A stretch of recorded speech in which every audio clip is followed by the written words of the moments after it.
egia da frantsesa ere dakigula, guk iparraldeko gira, eta ni bederen, eta beraz ez duen beste aukerarik usten frantsesez edo euskaraz egitea, hori bai diran ere hizkuntza naturalak, eta nik maite dut jendeak kantatzea bere hizkuntzan. Eta gero naturalki euskara izan da,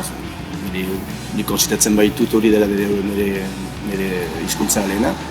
eta batez baita ere frantsesez kantatzea oso zaila, frantsesez idaztea ere zaila da, eta ez naiz ere saiatu behar badakitea naturalki euskaraz egiten da.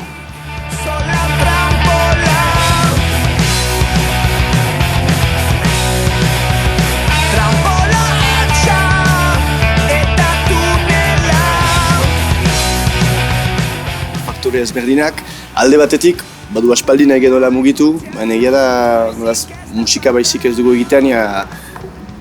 aukerak bazirenean jotzeko hemen beti goten ginen. Aldi oro hasten ginen gira bat montatzen, eta gero bazien aukerak jotzeko Euskal Herrian, eta egoten ginen jotzeko, eta azken finean beti atzeatzen genuen.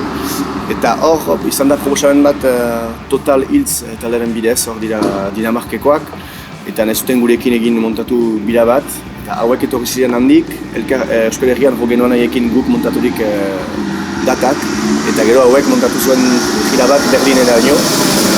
eta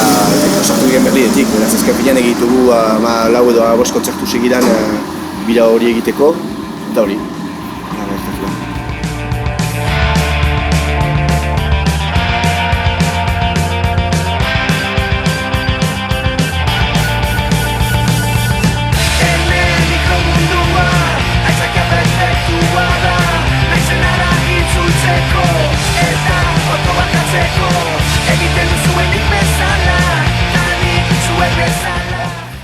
Hor jo genuen batez ere Alemanian eta Belgikan, eta han ez da ikuspundu hori. Eta azken finean jendea nahiko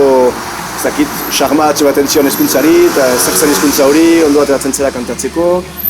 letrai ere interesatzen zen jendea, eta hori bikaina zen. Eta azken finean Frantzian ere, bai Parisen, bai Toulousen, sorpresa hona izan da, eta jendea etorri da, eta ondo soratzen duen euskarak, eta iduritzen zait, barba optimista naiz, baina muga hori ari dela usten eta posible dela gaur egun euskaraz kantatzea, eta hala ere izatea talde bat zirpitoan izan gabe rock bask edo olako etiketa batekin.